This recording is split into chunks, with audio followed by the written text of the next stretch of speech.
You're listening to the Self-Made is a Myth, Make a Difference Together show with your host, Coach Tim Campsall, where we talk with successful business owners to hear the stories of their journeys in building their successful businesses. And more importantly, we recognize the folks who help them excel because we know that achieving business success is not something we can do on our own.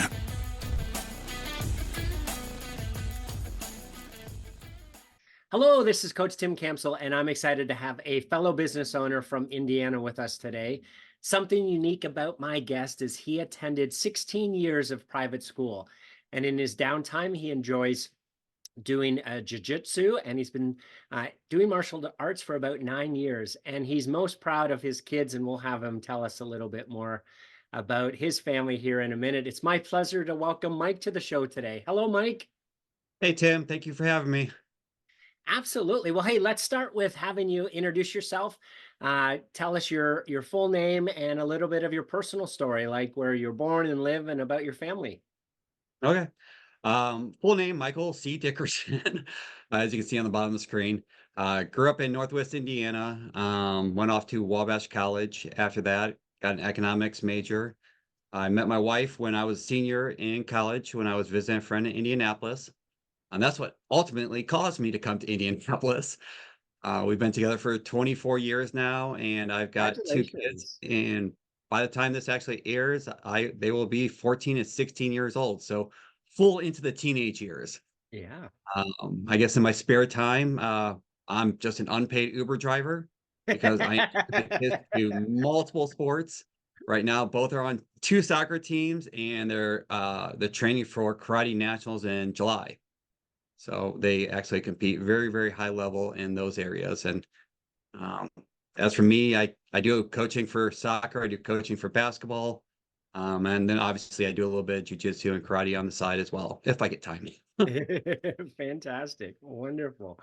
So, Mike, is there a funny story that your family likes to tell about you that you'd be willing to share with us today? Oh, I like this question, Tim. And the willing to share part was something I was questionable over, but I'm going to share it for you. We do a fish fry most years, except for a couple COVID years. We try to do it right before Easter, and we were having a fish fry the Friday before Easter. And one of my good friends brought his newest girlfriend at the time to that fish fry. And she was talking about how she wanted her hair to be a little bit shorter. And he goes, well, I don't think I like you with shorter hair. And she goes, well, I want shorter hair. And I, of course, offered, and I said, I'll cut it. She goes, okay. And she made the mistake of sitting down and holding her hair in a ponytail. And my brother went to tell on me to my wife, and she didn't get there in time. And I took some kitchen shears because that's all I had. And I cut her hair right where she was showing me on her ponytail. Tim, to tell you the truth, like as my amateur hairstylist, I wasn't that bad at cutting it. It was actually when I tried to fix it, that was the issue. And that made it worse. And she had to go to her boyfriend's family for Easter 2 days later with her newly cut hair by me. So yeah, every year I kind of send her a text saying, hey, are you ready for a new trim? And she doesn't respond. I don't know why. No, I don't. Yeah, I don't know either. I was hoping maybe this could be a good side hustle for you, but maybe not. Unpaid Uber thing, the hairstylist. I think I need to kind of stick to the financial planning side. Mike, tell us, how did the business come about, and at what point did you have the confidence that you could run your own business? Yep. I graduated from Wabash in 2000 with a degree in economics. While I was at Wabash, I actually interned with Merrill Lynch. And at that point, I knew I loved the industry. Merrill is a good company. It's just not what I wanted. And so at that point, I started taking extra classes during the summer for financial planning. I took it at Purdue Cal and IU Northwest, knowing that I was going to go into the industry. I started with the company in 2000. And they trained me, they got me ready. And 3-4 years in, I started feeling pretty confident about myself and what I can do. And then about 7 years in, the CEO of the company had a brain aneurysm and he lived. And he took all 250 reps across the entire country and he sold us into our back office. at that point, and they took us independent. So they took away our health insurance. They took away our retirement plan. I can jump on my wife's health insurance. I can write my own retirement plan. So the confidence to actually run my business, they kind of gave me a base. Yeah. But in all reality, I was kind of thrown to the wolves at that point, and I had to kind of figure it out in 2007 and 2008, which Oh, obviously was a market crash. yeah. So we had a market crash in 2008, and at the same time, I was independent, and at the same time, I had a baby in May of 2008. So at that point, if I could get through all of 2008, the market crash, a baby, and being independent on my own, Yeah. I had all the confidence after that point to handle anything the industry threw at me, because Uh, that was a hard year. I can only imagine. Wow. Nothing like just jumping in and figuring it out as you go, right? Yeah, the company I was with gave us a really good base to teach us how to be entrepreneurs, and teach us how to run a business, and then train us to be Good. financial planners. But at the same time, when you have that company backing you up, you kind of feel good. You don't have to worry about all the running a business side, as Yeah. you know. But once you have to start figuring it out, you're just like, okay, now I got to do this as well. Yeah. That takes a lot, which is what you're for. So. Yeah. Yeah. Tell us more about the company. What's the name? What do you guys do? How do you help people? Yep. I run Engage Financial Group. We've been around for 24 years, as I mentioned. We do comprehensive financial planning in a fiduciary style. So we work with someone from what they say they want to do, what they want to accomplish. We look at where they are right now, and we help them create a path to get to that next step in life. And then over time, we factor in the different changes that are going to happen, because nothing's a smooth path going straight up over time. It'll be variable, and peaks and troughs will happen. Different things will happen. So we need to plan for that and adjust accordingly and make sure they reach their goal. We are fiduciaries. So that means we not only have an ethical obligation to do what's in your best interest, we actually have a legal obligation to do what's in your best interest. And if we can't do what's in your best interest, we actually have to tell you so, so that you can have it. As you can see at the bottom of my screen, I've also got a few letters after my name, a bunch of credentials. I kind of have gone with the idea that I want to know more than most financial advisors out there. So I'm increasing my education every chance I get to make sure that I'm trying to be the best I can for my clients. I love that fiduciary responsibility, because Yep. a lot of us, we just don't know what we don't know. And so understanding that you have to do what's right for your clients versus what's right for you, it just gives another level and layer of confidence and trust in the relationship. And it's needed. Yeah. Yep. Yes, yes. Not all financial people are created equally. Yes. So you need to make sure you trust them and that they're doing the best for you that they can do. Hey, Michael, share a story where someone pushed or inspired you that you could do it, and the impact that that had on you. I kind of reference my father in a lot of senses when people ask me questions like that. My father and grandfather ran independent pharmacies for 50, 60 years growing up. And my father had a medical building where he had his pharmacy inside of it as well.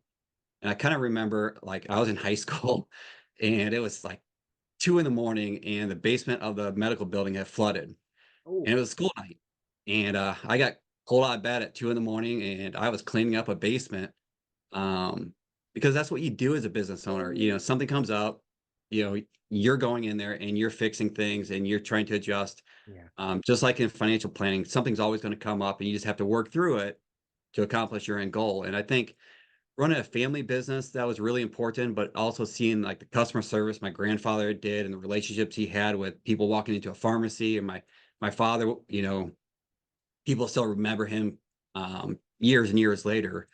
That leaves that imprint on you. When I was working there, just to say, hey, make sure your customer service is really up to par, and over time that'll take care of you. That's fantastic. What a unique experience to be able to see a couple generations of business owners to, allow you to have, some of that learning going into running your own business. And in all reality, of the 5 kids, none of us are pharmacy. pharmacists. Yeah, We that didn't follow in those footsteps. the waking up at 2 a.m., right, was a little bit of a turnoff. Yeah, that might have done it. I've got my sister's a doctor in chemistry. That's probably the closest. And my brother works at a pharmacy as a manager, but none of us want to be pharmacists.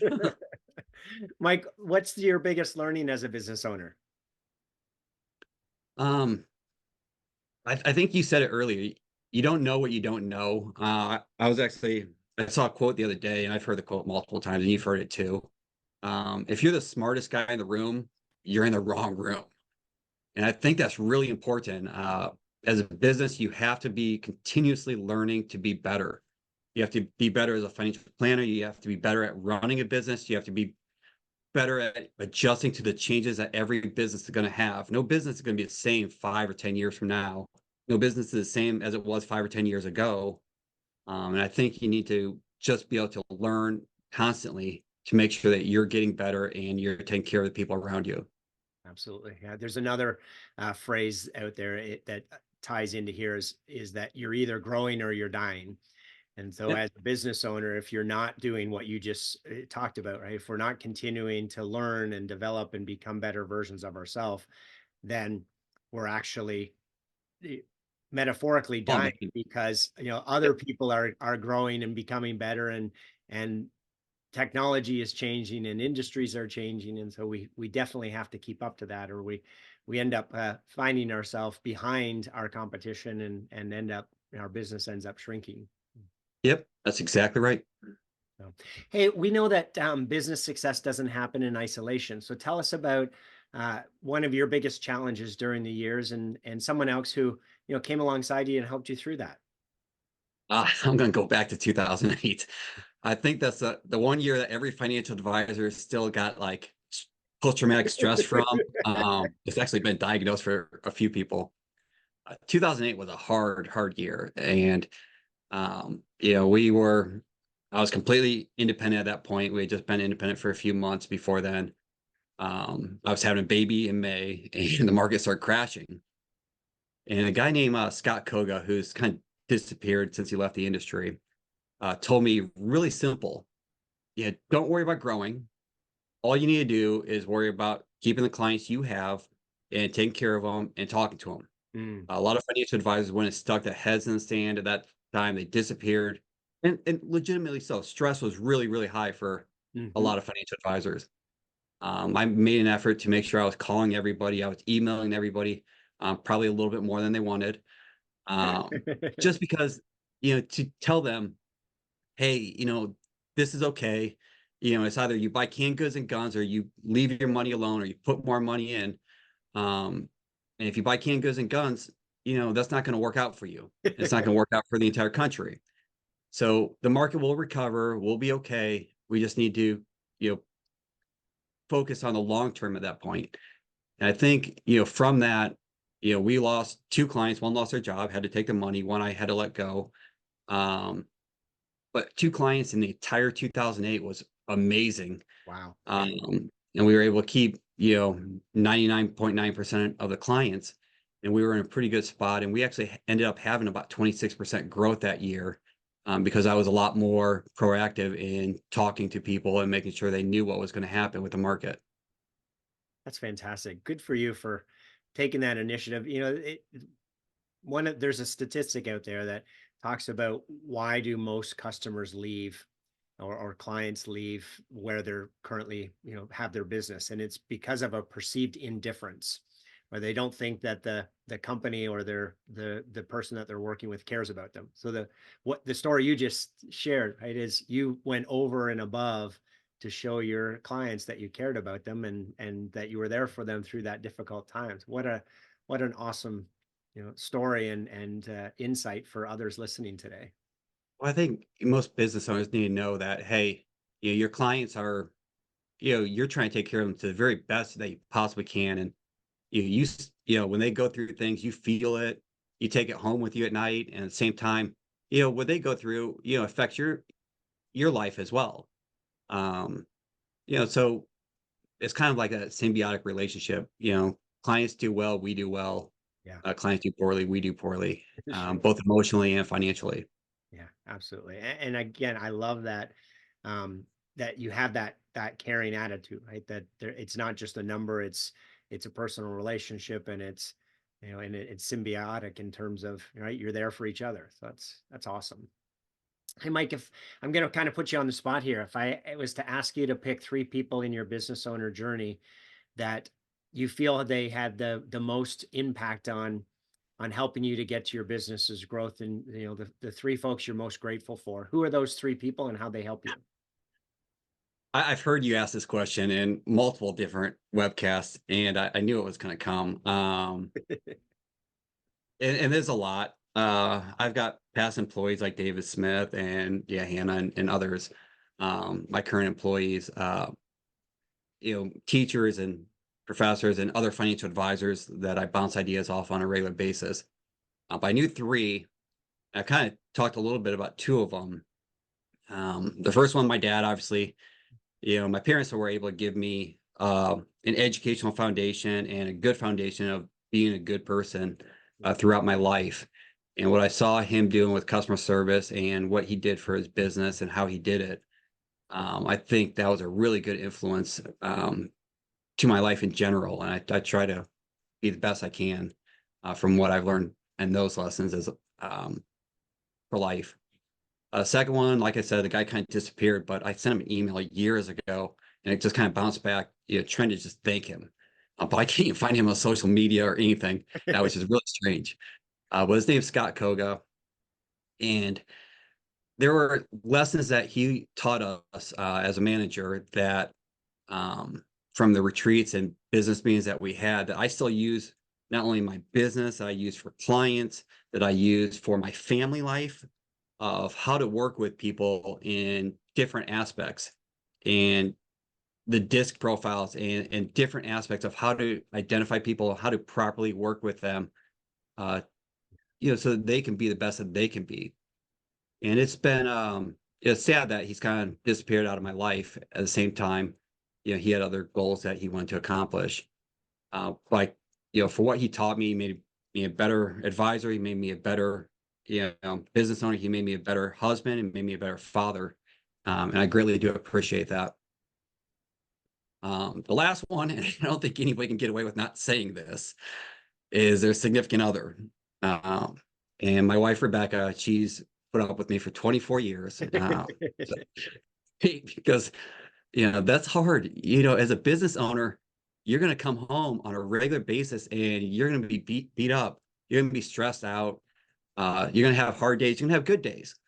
But if you don't have that person at home or somebody in your life sitting there holding you up or reminding you that, just like financial planning, it's not about the short-term peaks and valleys that you go through. It's about the long-term goal that you want to accomplish.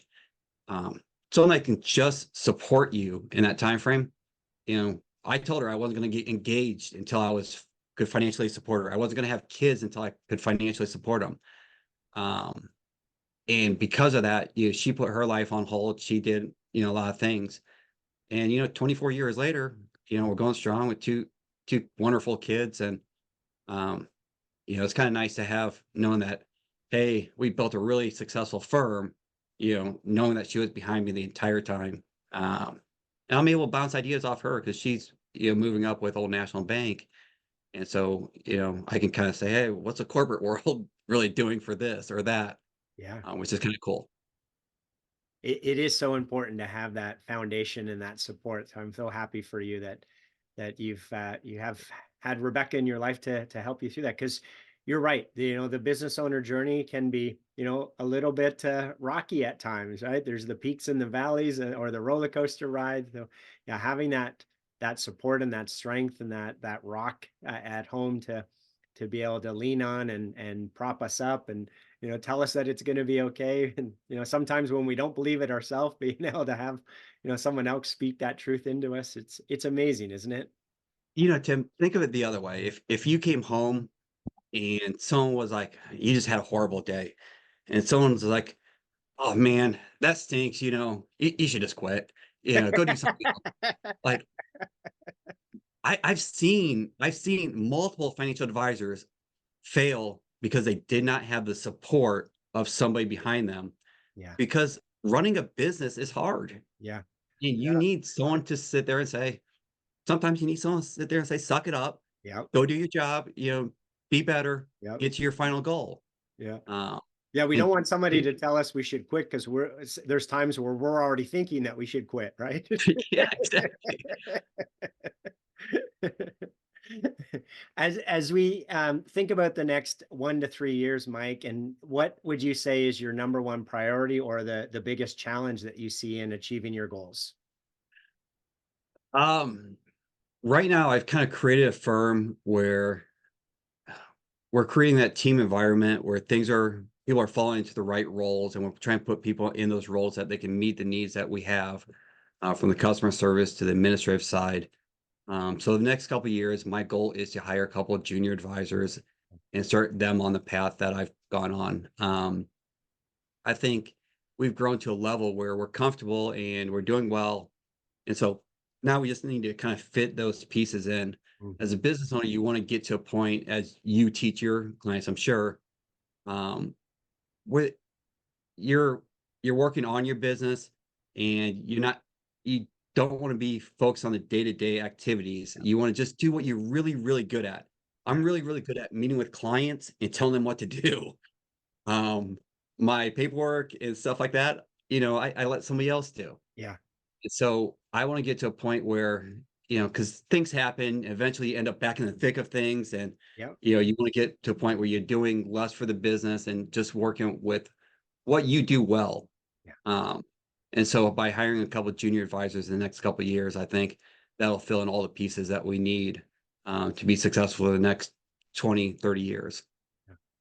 I love what you're saying about, focusing on the things that you're great at and delegating the things that you aren't. Because when we're a new business owner, we have to do everything. And it's just the inevitableness of starting a business from scratch. But then as we get into it, right, there are things that aren't worth our time spending on, right? So one of the Right. things we have our clients do is map out, right? What's your worth to the organization. And so an easy way to do that for folks listening is take your annual revenue and divide by 2,000 hours, and that gives you your hourly worth. So if you're a $500,000 business, your hourly worth is $250. Right? Yep. If you're $1 million business, it's 500. So then you look at, all right, why am I doing all these 20, 25, $50 an hour jobs that I should be delegating so that I can be working on, the big opportunities?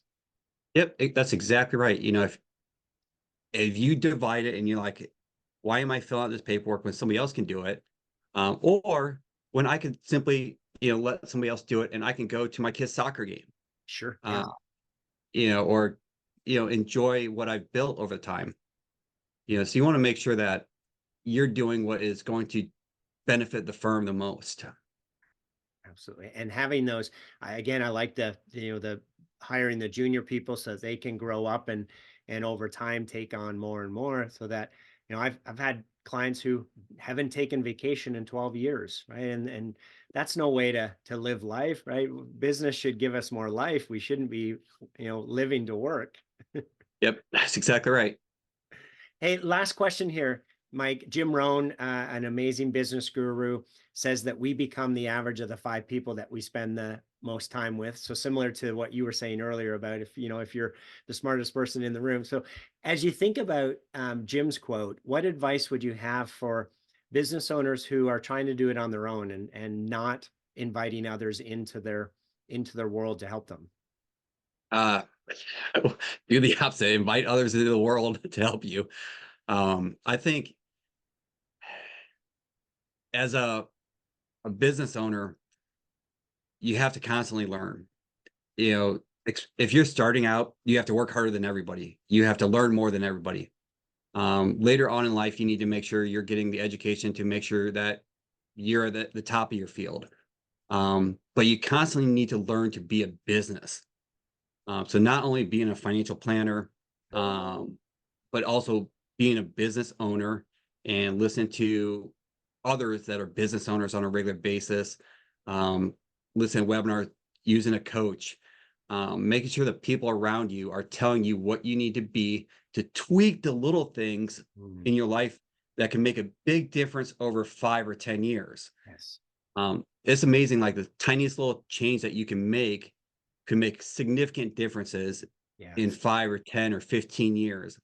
Yes. And so definitely put the people in your life so that you're not the smartest person in the room and that you're going out and getting the advice that you need, because business also changes. Mm. So what you learn this year and what will benefit you will be completely different in 2 years and completely different in 5 years with the changes in technology and the changes in your own industry. Yeah. So you have to constantly be learning and reading and listen to coaches, whatever you can do to get better so that you're not the one falling behind, like you mentioned before. I like the dual approach. So you talked both about being a continuing to evolve and become better at your within your specific industry, so your art or your craft or your trade, but then also you talked about becoming a better business owner. So um, give a little bit more context to how do you balance the two? That's where the coach comes in, right, Tim? Fair enough. Yeah. So uh I love learning. I really do. I love listening to webinars on how to do things. I love listening to different topics in financial planning. Um, it's those are the things I like to learn because I can help clients more. I like being a financial planner. Yeah. As a business owner, those are things you have to make yourself do. You have to make yourself learn, um, so that you're running the things properly Mhm. for the long term, Yeah. so that things can improve over 1, 3 years, 5 years. So your lifestyle balance is, better. Yeah. So you're working less in your business and more, on your business. So, how to run the business is really, really important. And, I like learning it, but being really good at a financial planner, like Yeah. it's a hard balance. I'll tell you Yeah. that, because you want to do the financial planning side, and at the same time, you still have to, Yeah. be a good business owner. Yeah, yeah, and it's a natural challenge because most of us who have gone into business for ourselves did so because we love, the thing that we're doing, right? Whether that's financial planning or coaching or being an electrician or a plumber or a doctor, right? That's our passion.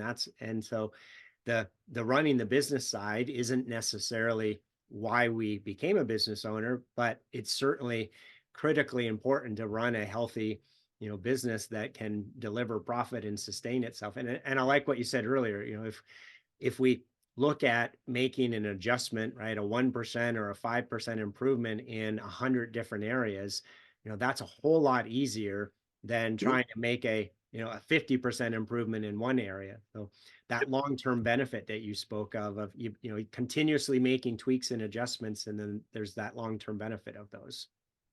As you can tell, I'm a financial planner. Little Right. changes over time will benefit Yeah. you in the long run. Yeah, don't put all your eggs in one basket, right? Make Yep. sure you're diversifying your efforts. Same thing that we coach our clients. I love it. Yep. Hey, Mike, it sounds like you've been blessed with some incredible people who have been part of your journey. If they were all on the show today, what would you want to say to them? Thank you. Real simple, from some of past employees, current employees, my family, people who have trained me and coached me over the years.